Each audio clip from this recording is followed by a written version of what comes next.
Allow me to now turn to Dr. Hala al-Said. Minister, you have been in this role for a while. You're the Minister of Planning and Economic Development, and you've had a predecessor role also in this space.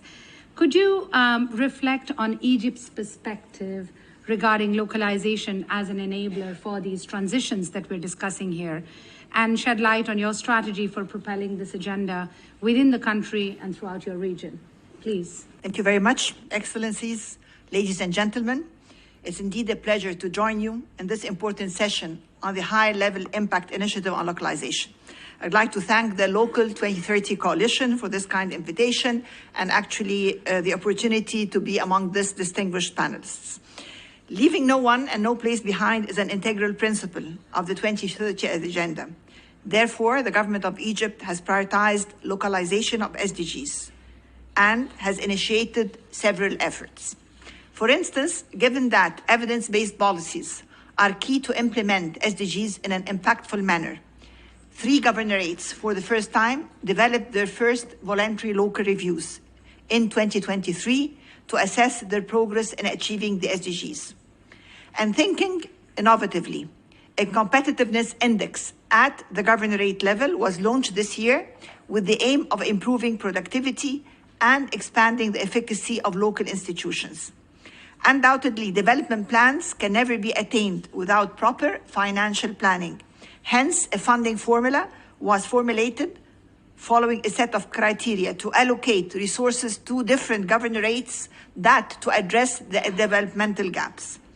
Talking about implementation, Egypt has launched the Decent Life Initiative for the purpose of improving the quality of life of people living at the rural communities. To date, 17% of the Egyptian population living in 1,500 villages benefited from this initiative, Haya Karima, out of 4,500 villages to be addressed on a period of 3 years. This is basically 59% of Egypt's population, which is 105 million people. So we're talking about more than 60 million people. Proceeding from our commitment towards our beloved Africa, Egypt also launched, in partnership with the various African countries and international organizations during the COP27 presidency, Decent Life for Climate Resilient Africa. The process of localization has definitely accentuated many lessons learned, among which no one size fits all.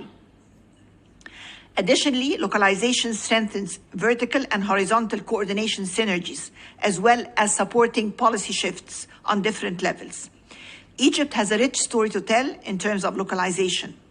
We have also announced hosting the first local 2030 hub in the region, Cairo SDG Localization Hub. The hub focuses on availing people-centered, practice-based, and innovative knowledge to accelerate the localization of SDGs in Africa through establishing an African community of practice. To conclude, at the midpoint of the implementation of Agenda 2030, localization should be given significant attention, as 2/3 of SDG targets cannot be achieved without local government engagement. This is why Egypt included localization as one of the priority institutional arrangements and enablers within its national commitments to accelerate our achievement of SDGs. Through this esteemed platform, I would like to call on all stakeholders to work together to getting back on track to ensure the achievements of the SDGs by 2030 through localization efforts. Thank you.